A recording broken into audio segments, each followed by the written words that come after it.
You asked for it, you got it. It's the return of the Sunday Night News and Nonsense Report. And guess what, kids? We have a special Motley Crue lineup on today's show. We have Fish Face loves GNU Linux, and he's having a date with a pool of piranhas. We have Matthew Abhor, who thinks all Linux communities are hostile, and we may just prove him right on this show. We have Total BS today, who does not return emails and finally decided to grace us with his presence. And then, of course, yours truly, the king of Linux chaos, Spatry. Welcome, one and all, to our first podcast in ages, and hopefully we will return with many, many more, but you never know, maybe after tonight, we may not have another one again. So, Toss, are you stable or horse stable? I'm sorry. Do I know you? I would call you Spatula. I'm doing good. Yeah, right. I'm doing good. Thank you. It's great to be back. It's been a while. I think we only did 2 last year. I thought we could do like the best of the Center Report for 2014, but with just 2 shows, it would be like, yeah, okay, that's it. Goodbye. Yeah. Matthew, we will bludgeon more information out of you later on why you think the Linux community is hostile. And Matt, how you doing?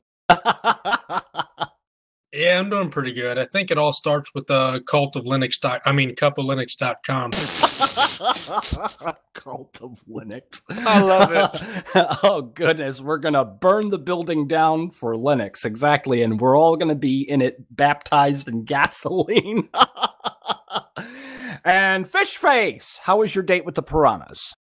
It's pretty good, actually, Spatula. I mean, we'd all had a party, and it was kind of a flesh feasting party, And one of the things that I was going to say, if we're going to be bathed in gasoline tonight, I've got the match.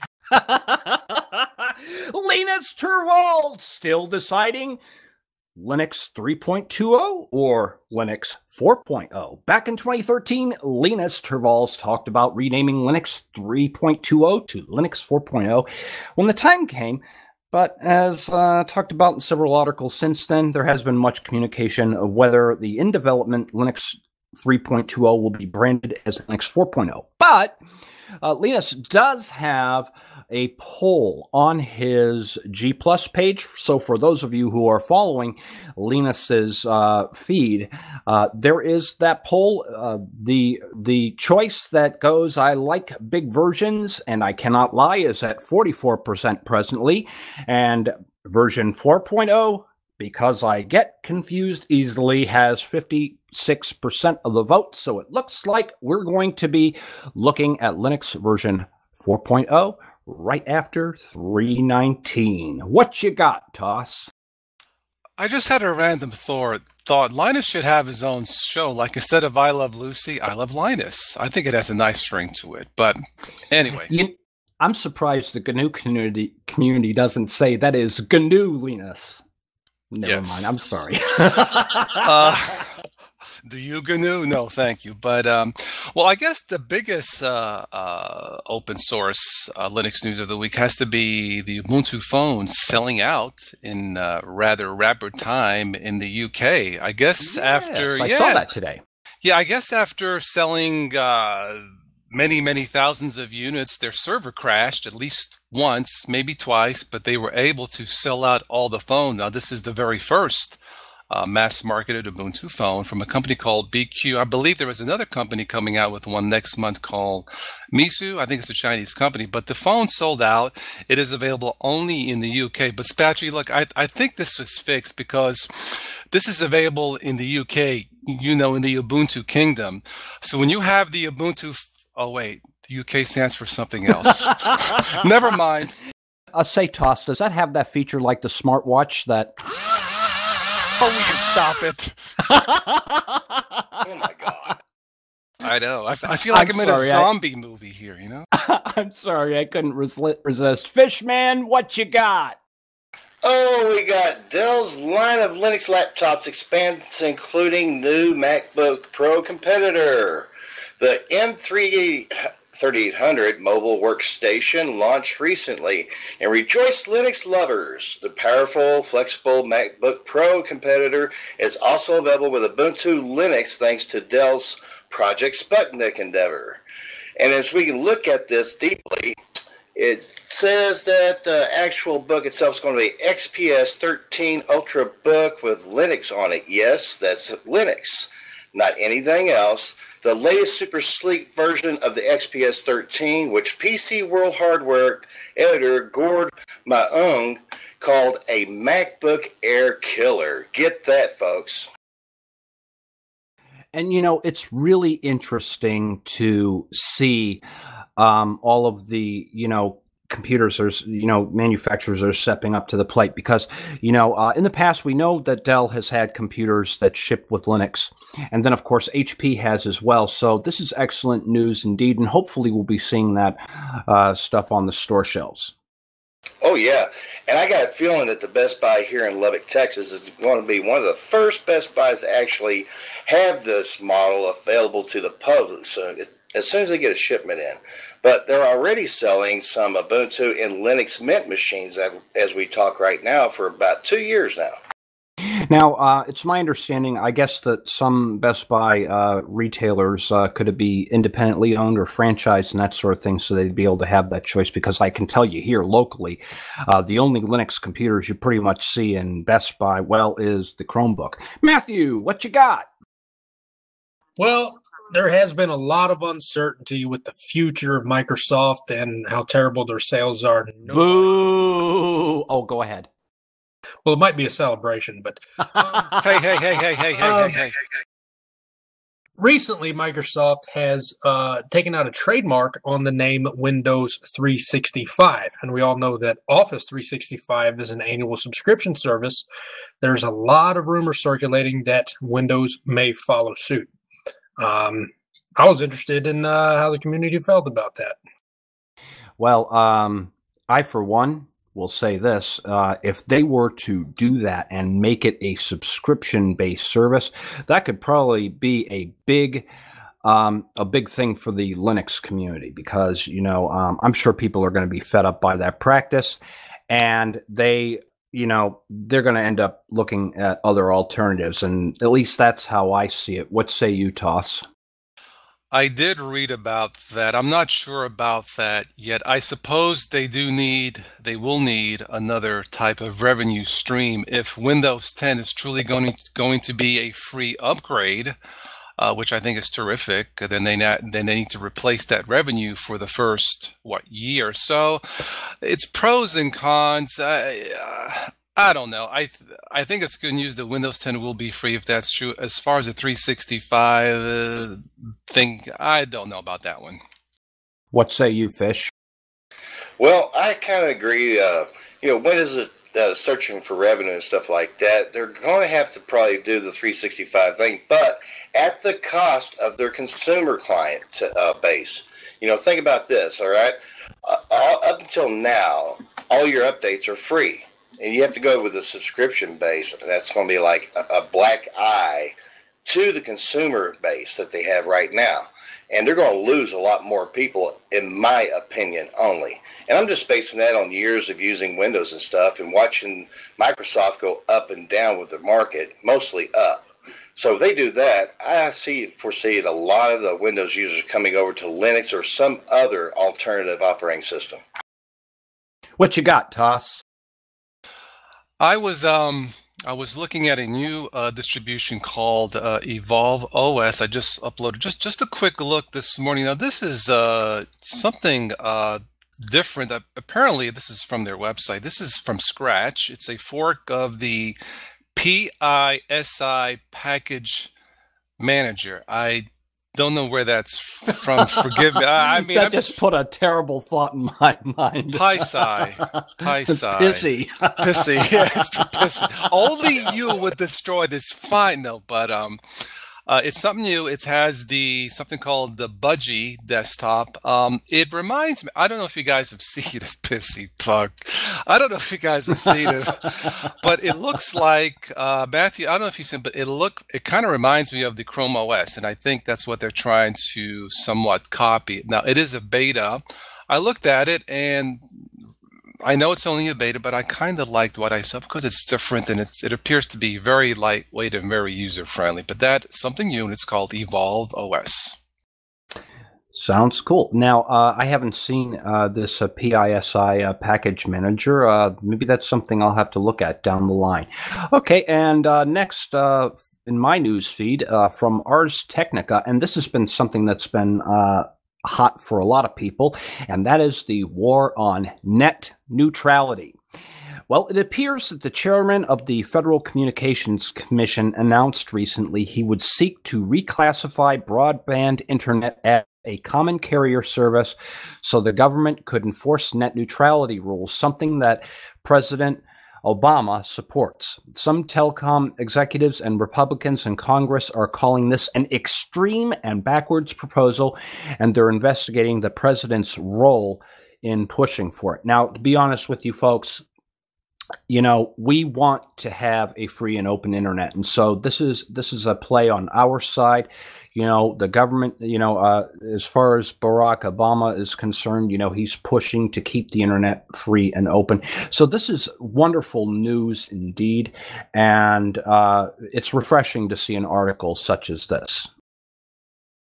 Yeah, sometimes I'll take news out of Congress with a grain of salt, but it does appear that this is something positive for the networking community of the world. What you got, Toss?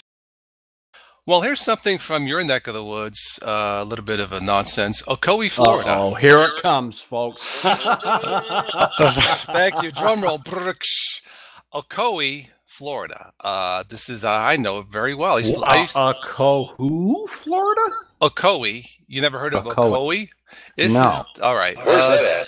This is, I believe, on the west side of Orlando, near Kissimmee or Sanford area, or the Orlando. Oh, yeah. Anyway, apparently, boy, this is actually kind of spooky. Almost 1,000 teens stormed the local theater to try to get in free. They're saying that a couple hundred were able to get in free. There was nobody hurt. There were some shots fired. Oh, I know what they were doing. They were protesting the new movie Spatry, 50 Shades of Guns. I think that was it. All right. So yeah, Fishman, what you got? Well, I don't know if you know about this or not, but the developer of Crunchbane not long ago said he's shutting down the project after 10 years and all this. Well, an open source project never dies, really. Crunchbane just showed this. The developers of the project recently announced that they're going to go ahead and shut it down, move on to do other things, right? Well, the users were suggested to look for alternatives. It didn't take that long for someone else to take over the helm. A site called Crunchbane is bringing the distro back. They have already made a beta available for testing. They will be using Debian Jessie packages for the distro. And we were talking about this on a Cup of Linux because somebody had posted this news article on the forum, and my immediate response when I read that was, you know, I think it was ! Darn or something like that. And I says, you know, and the thing is, I know that something as popular as this would immediately get picked up and forked. So, it's sad to see a distro go, but it's great to see that the community steps up to the plate and takes over a really, really good project. I had a chance to play with Crunchbane a little bit myself, and I thought it was a nice Debian-based distro, so very good indeed. And now it's time for me to cue in Toss today's favorite song, NSA! NSA! Oh, everybody loves the NSA! Goodbye. Nobody likes the NSA. Come on now. Oh, well, come on. Yesterday was Valentine's Day, and the NSA had a special tweet that they sent out. Valentine's Day may be about love as filtered through romance novels, candy hearts, and chocolate-covered strawberries. But love has a dark side. As a reminder, here's the NSA using the single most sinister love song Sting ever wrote to send a cheery Valentine's Day greeting. And here is that tweet. Every move they make, every step they take, will be watching our foreign adversaries. Hashtag Happy Valentine's Day from the hashtag NSA, hashtag VDay 2015. Ooh, that's creepy. Well, we all know what the NSA stands for. It's the National Spatry Association. There you go, Toss. What you got, Toss? Dateline, Bell Vernon, PA. Now, I live somewhat close to Pittsburgh, PA, but this is actually... Is this more nonsense? Yeah, oh, yeah. Oh, are you kidding? This is a good one. Apparently, well, this is news and nonsense. Right? I just want to make sure I'm on the right show. But Okay. there was a high-speed chase, although I'm not sure, Spatry, how you have a high-speed chase with a tractor trailer. Police... What? Police... This would be like a great sequel to the movie Speed. Call it Speed 3 Too Slow or something. But no, police chased a tractor trailer 34 miles. Wait. Here comes the best part. The tractor trailer driver threw items from his cab at the police, including socks, shoes, and a refrigerator. Really? Really? A small refrigerator leading them on the 34. And I'm thinking, dude, you're driving a tractor trailer. I thought texting was bad. Oh, man. Anyway, yeah. All right. Well, here's something that sounds a little bit like nonsense, but this is actually true. BitTorrent will begin to offer a series of original movies dubbed BitTorrent Originals in a bid to enter the content entertainment space later this year. BitTorrent inked a deal with Rapid Eye Studios to handle original video content for its BitTorrent bundle platform, which launched in May 2013. That platform seeks to give artists control over how they distribute their content. Since then, more than 10,000 publishers have joined the platform, according to company officials. And so this is, BitTorrent's original content deal makes a bid for them to have some level of reputability because a lot of people use BitTorrent for, of course, we all know you guys use it for downloading legal torrents, but, legal Linux distributions and that sort of thing, and not pirated software, right? And then there was silence. Yeah. What you got, Fishman? Oh, just a little bit something on Firefox here. On February 24th, Mozilla will upgrade its ever-popular Firefox web browser to version 36.0, a release that won't bring the highly anticipated native HTML5 playback on YouTube, according to a recent discussion on the Mozilla Bug Tracker, but will finally allow users to sync their new tab pages, pinned tiles across all of their devices where Mozilla Firefox is installed. No HTML5 yet. Well, kids, I guess it's still going to be Google Chrome if you want to stream Netflix, huh? Sounds like it to me, Spat. Okay, I've got a nonsense report for you guys here. This came off of Slashdot this morning. I was reading this and I was like, oh, goodness. Okay, well, I'll just tell you about it. U.S. military is working on 3D printing exact replicas of bones and limbs. The U.S. military is working with technology that will allow them to create exact virtual replicas of their soldiers. In case of an injury, these replicas could be used to 3D print exact medical models for rebuilding the injured patient's body and even exact replica implants.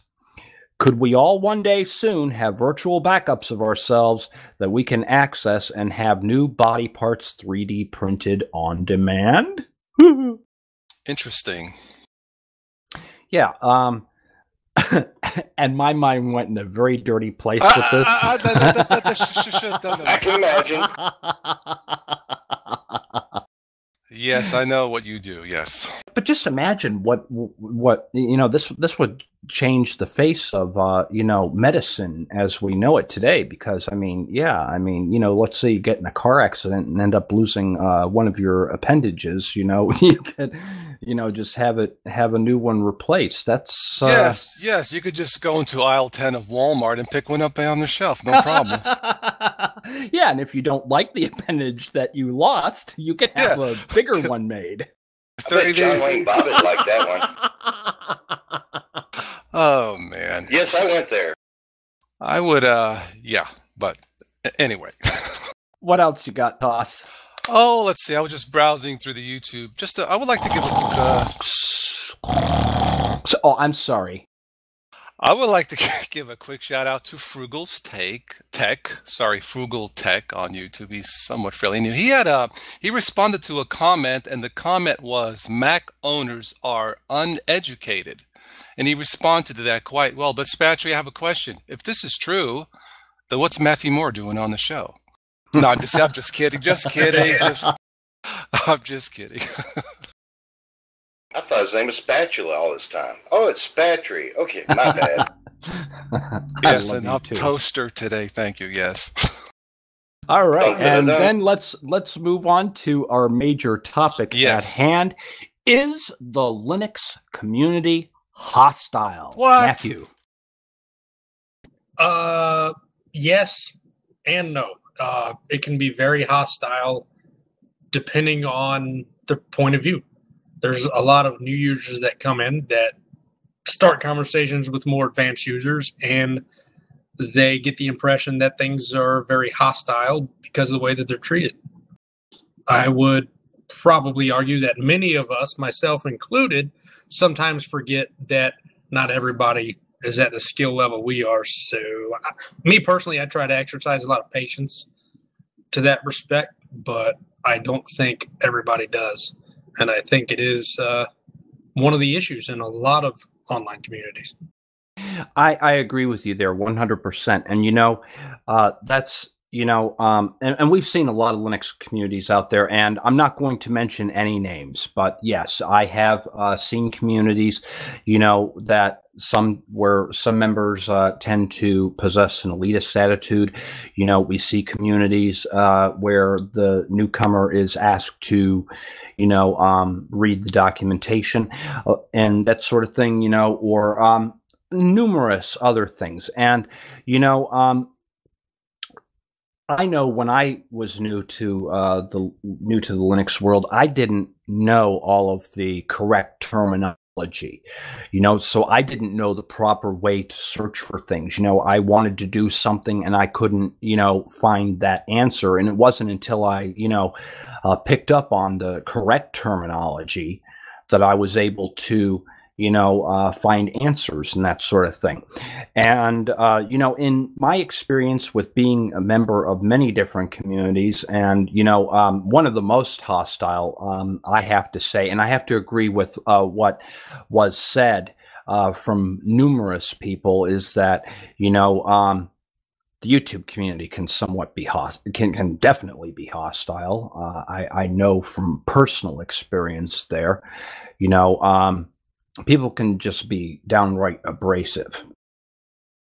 And, the YouTube community was the main reason why I started cupoflinux.com, because they basically changed the way, people could make comments. So basically, I just put language filters on everything, and then pretty much any comments that get filtered out, well, they never get read anyway, but I rarely even have time to read a lot of the stuff on YouTube because I'm so busy here. But that was the reason why I actually started this community in the first place, because people can be crude, and it doesn't matter where you are online. So I have to agree with you there. Oh, definitely. On my channel, I've found, I've had some doozies come across there, and I do a personal monitoring of my comments and stuff because I want to see what's going on. Sometimes I've used the language filters before, but I don't think I set them up right. I know I didn't. And some things kind of slipped through for the kiddies to see since my channel is G-rated. But when it comes to constructive criticism, of course, I let that through. But when it comes to stuff that is like trolling or belligerent stuff that's really just downright mean, no. Because I don't want the viewers to have to see that stuff. And it's not fair to them or the new user that they have to see all this trolling and stuff going on. I'm trying to help people and not harm them. And it's the same way when I first came in, in 2006. I was trying to get some help with a particular distro and went to a particular community, and next thing you know, I was left there like going, what they say, George? Because I didn't really understand a word they said to me. When I told them so, they just told me to go read the manual. Yeah. Now, Toss was before we started the show. Toss was also sharing with us that he was going through some comments and was that actually on your site itself, or was that just on YouTube? It was posted on YouTube on one of my distribution reviews on a distro, which I won't mention, but my opinion that this distribution just was not friendly enough for beginners. Of course, my channel is, Total Technology for Beginners and Beyond. I just voiced my opinion that based on what I saw, I don't think this is for beginners. Now, I didn't trash it or saying it's no good. I thought it looked cool. It had its pluses, but it just wasn't there for beginners since, that's primarily what I do. Not always. And the one comment, I was called a egotistical, snobbish punk, something like that, with a mean voice or dirty voice. Honestly, Spatry, after I read the whole thing, I thought to myself, I need to hire a cryptologist to figure this out. But look, words, people, when you post stuff, now I'm not the people in this, particular podcast, but to the people listening, words matter. Words can hurt some people. Be careful what you say. Now, we all make mistakes. We're human beings. We're not born smart. We're all inherently dumb, and as we grow, we try to become less dumber, more smarter, and dare I say more human, if that's even possible. Words matter. Look, next month will be 5 years of my channel. So happy birthday to me. And why did I start? Congratulations. Thank you. Congrats. Thank you. You're welcome. So why did I start it? Well, in the beginning, it was more of a hobby, but I thought, back at around 2009, I didn't want all Windows users telling me Windows is the best, only use Windows. I didn't want Linux users telling me Linux is the best, only use Linux. No, I wanted a Windows user to tell me, hey, Linux might be the best. Check it out. I didn't see that. So I thought to myself, let me try it. Let me learn on my own, both good and bad, just to see if Linux can work out. And for me, it works great in a dual boot mode. And I try to be as honest as I can, in my opinion, both good and bad, based on what I see. Now, sometimes I have a nightmare experience. Sometimes I have a dreamy experience. And to be fair, in the 5 years I've been doing this, I've had only one nightmare experience, and Spatry has joked about this with the video drivers, but just once. You know what, Spatry? 1 out of 5 years an experience, that's not bad. That's not bad. Not. Right. So I try to be fair, but this is where the problem lies. When you voice your honest opinion, sometimes the opinion may not be all that rosy or appealing to a particular fan base, you're going to get hit with comments. Now, luckily, I'm immune. I don't have an ego to bruise. I do what I do to put people first and technology second. I did a video 2 years ago why Windows users can't switch to Linux. Now, I should have voiced that why some Windows users can't switch, but be that as it may, the comments were all over the place, from boy, you're spot on, to I don't know what I'm talking about.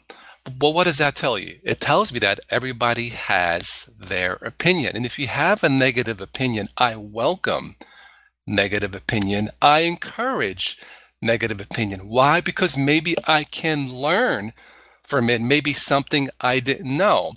But if you're going to use the word retard, punk, snob, blah, blah, blah, words I can't say on this family, I want to say, dude, what is your problem? So words matter. One of my friends, podcasters, we talked about this off the recording. I won't mention his name. He almost quit because of this, and it's wrong. Luckily, I convinced him to come back, and he's, his subscriber, base is growing. Terrific human being, calls it as he sees it, for beginners. And I'm glad he's back. I'm glad he didn't quit. I convinced him not to quit Spatry. I have jokingly wrote to him, not this way, but I said, kind of, look, I understand if you're going to quit, but don't quit, because if you quit, I'll kick your kernels or something like that. But he didn't quit. He's back. The point is, he wanted to quit. So words matter. Be careful what you say to other people who are learning. So for all you beginners out there, you're always welcome here to Spatry's Cup of Linux in this form. Of course, I've been doing this 5 years. I'm a punching bag.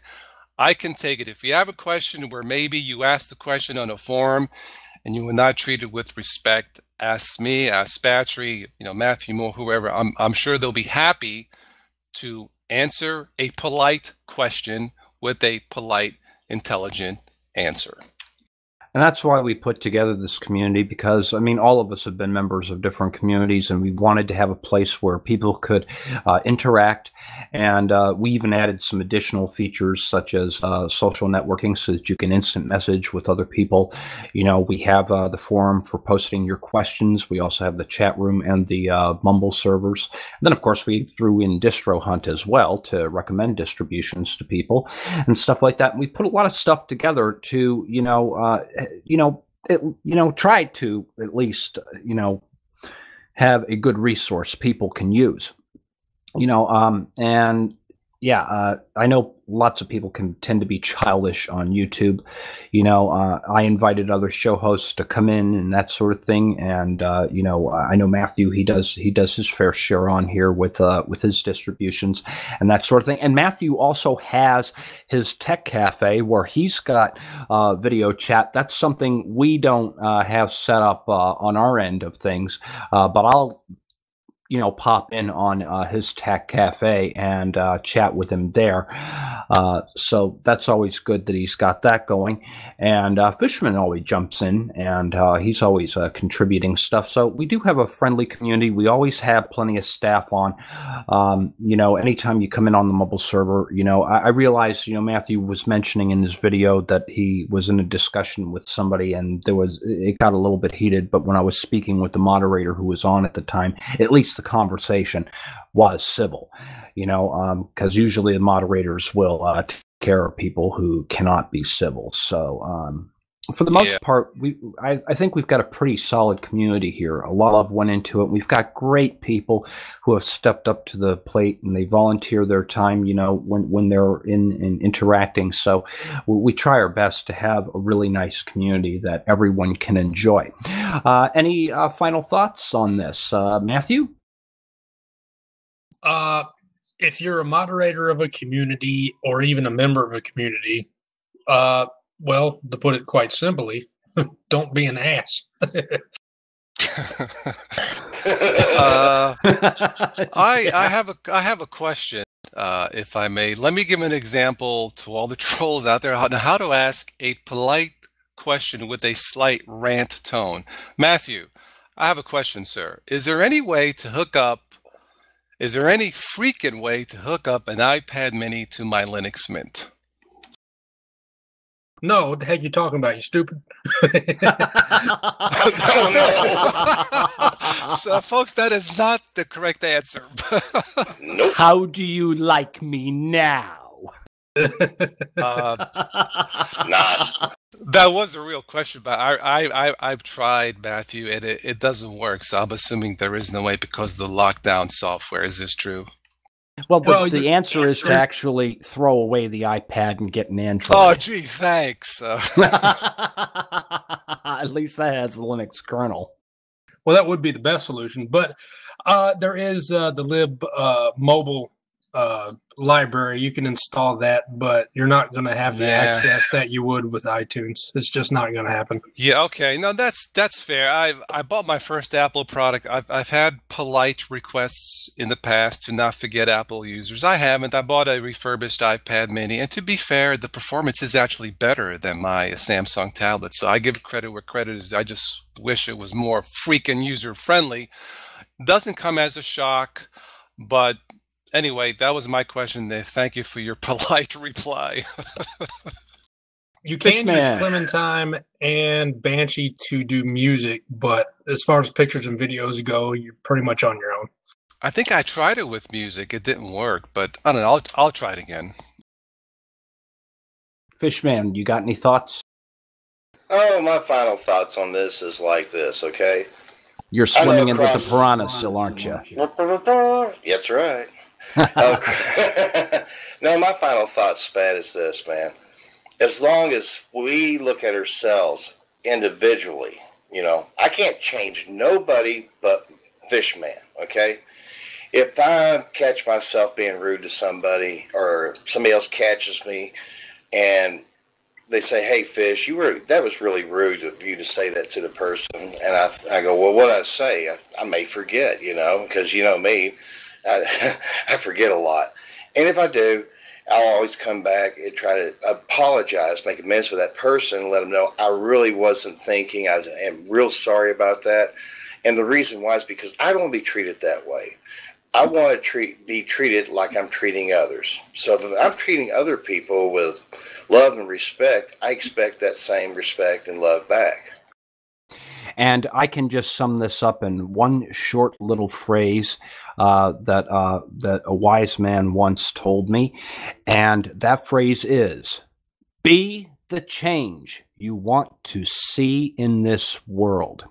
Well, gang, we have run out of time. I'd like to thank Fishman Loves Linux, Matthew Moore, and Total OS Today for joining us on the reboot of the Center Report. We'll be here Sunday nights at 8 p.m. Eastern Standard Time, UTC -5. And then I also have another announcement. Next week at 7 p.m. Saturday night, New York time, we will be bringing back the Linux Zoo Crew. And the topic of discussion is Linux distributions you can run on laptops. And following that at 8 p.m. is our regular Cup of Linux game night. From 8 p.m. till 8:45, we will be having a war with Spatry, playing Star Conflict Invasion, followed by Zero AD, and we'll probably be playing that until 10 p.m. So we have a lot of great activities.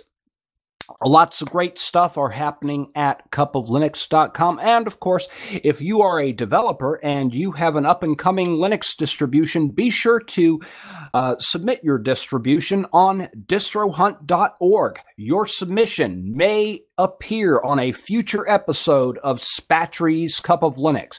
Thank you, all of you, for joining us, and thank you, all of you who are in the listening room enjoying tonight's podcast. We will all go into the lounge for a post-show conversation. Thank you again, and we will see you same time, same channel next week, next Sunday night at 8 p.m. We will be back for another spectacular Sunday night news and nonsense report. We'll see you there.